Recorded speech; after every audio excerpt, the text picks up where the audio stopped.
जो छात्र हैं वो किस तरह से विरोध प्रदर्शन करते हुए मार्च को आगे बढ़ाते नजर आ रहे हैं। हर हाथ में तिरंगा आपको नजर आ रहा है। अपनी मांगों को लेकर आवाज बुलंद करने की छात्रों की ये कोशिश, और कहा यह जा रहा है कि सीबीआई जांच से कम में कुछ भी मंजूर नहीं किया जाएगा, क्योंकि जो स्टेट की सीआईडी है उस पर छात्रों को भरोसा नहीं है। जेएसएससी सीजीएल की परीक्षा रद्द करने की मांग की जा रही है। हालांकि सरकार की तरफ से यह कहा जा रहा है कि इसमें पेच बड़े हैं।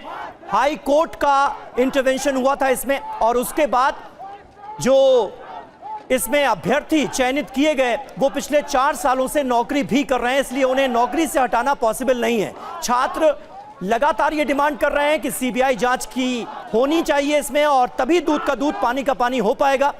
और यही वजह है कि तीसरे राउंड की जो बातचीत हुई वो भी बेनतीजा ही रही। शिवांग, अभी मार्च कहां पर पहुंचा है, क्या चल रहा है, और पुलिस के कैसे इंतजाम आपको इर्द गिर्द नजर आ रहे हैं?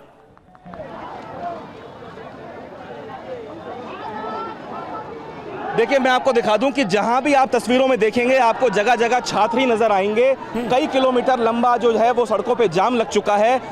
उम्मीद इतनी नहीं थी कि इतने छात्र सड़कों पे आ जाएंगे, क्योंकि जहां पे स्टेडियम के अंदर आंदोलन हो रहा है वहां इतनी भारी संख्या में छात्र मौजूद नहीं थे। लेकिन यहां पे ट्रेनों, बसों और ट्रकों के अंदर भर के छात्र झारखंड भर से पहुंचे हैं, और यहाँ मल्टी लेवल बैरिकेडिंग्स की गई है। जैसा आपने तस्वीरों में देखा होगा कि बैरिकेड्स के ऊपर लोहे की कटीले तार लगाई गई हैं और 5 से 6 लेयर की बैरिकेड्स की गई हैं। हालांकि पुरानी विधानसभा से नई विधानसभा का जो रास्ता है वो 5.5 किलोमीटर का है, लेकिन बीएनएस की 163 जो धारा है उसको यहाँ पे लगाया गया है, और 750 मीटर पहले तक जो है उसके आगे जाने की इजाज़त नहीं देंगी। हालांकि मुझको ऐसा लगता है कि पुलिस जो है इनको दूसरी या तीसरी बैरिकेडिंग पे रोक लेगी, और उसके बाद, क्योंकि ये आंदोलन कल भी पुलिस ने कहा था कि शांतिपूर्ण रूप से होना चाहिए तो हम मार्च की परमिशन देंगे, और छात्रों के समूह ने भी कहा था कि हम बिल्कुल शांतिपूर्ण रूप से मार्च निकालेंगे।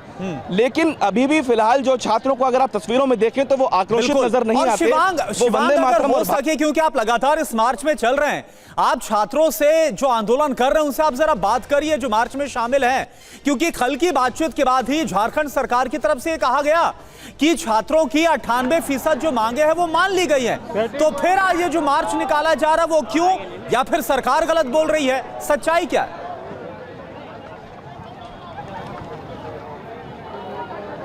ठीक है, हम कुछ छात्रों से भी कोशिश करेंगे बात करने की, और हम उनसे पूछेंगे। ये बताइए भैया, कहाँ से आए आप? दुमका से। दुमका से। हाँ। ये बताइए कि इधर देखिए, सरकार कह रही है कि जो 98% मांगे थी वो मान ली गई, फिर आपका गतिरोध कहाँ बरकरार है? हम लोग का प्रमुख मांग तो जेएसएससी सीजीएल है, वही रद्द नहीं कर रही है सरकार। 50% हुई है, 98% नहीं हुई है, और उसमें जेपीसी का कुछ हुआ, बाकी तो सारी धांधलियाँ तो बची हुई है। सीजीएल खुलेगा, पीजीटी खुलेगा, सब का मामला तभी खुलेगा, सब तो फंसा हुआ है, कुछ नहीं हुआ है। लेकिन रिफॉर्म्स पे सरकार कह रही है कि 98% बात मन गई।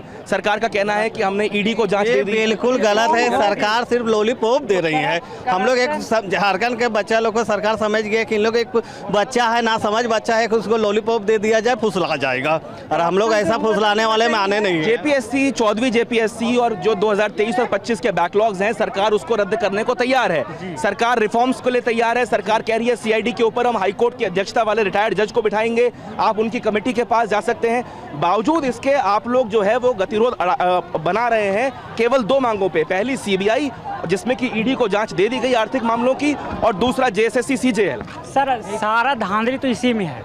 जेएसएससी सीजीएल का 13 जेपीएससी में सबसे बड़ा धांधली हुआ है सर, इसलिए हम लोगों का अडिग मांग यही है कि पहले उसको एग्जाम को रद्द किया और सीबीआई जांच किया जाए, क्योंकि इसी पे मुद्दा अटका हुआ। यही हम। लेकिन मंत्री जी का तर्क ये था कि जो अभ्यर्थी 2022 और 23 में नौकरी पा गए, हाई कोर्ट और सुप्रीम कोर्ट की मॉनिटरिंग के बाद अगर उनके एग्जाम्स को रद्द कर दिया जाता है तो उन अभ्यर्थियों का क्या होगा जो नौकरी पे हैं? तो सर वही कंडीशनल, कोर्ट में यही कंडीशनल दिया गया था सर, कंडीशनल लिखा गया था कोर्ट के जजमेंट पे कि कंडीशनल है, और सीआईडी अपना जो लास्ट रिपोर्ट है वो क्लोजिंग रिपोर्ट अपना जमा करे, जो जमा नहीं किया गया है, तो कैसे मान लेंगे कि ये संवैधानिक तौर पे दिया गया है? देखिए, सरकार का एक तर्क सीबीआई जांच में ये भी है समीर, कि सरकार का ये कहना है कि झारखंड में जो जेपीएससी की पहली, दूसरी और तीसरी, चौथी परीक्षा हुई थी उसके अंदर भी जांच सीबीआई कर रही है।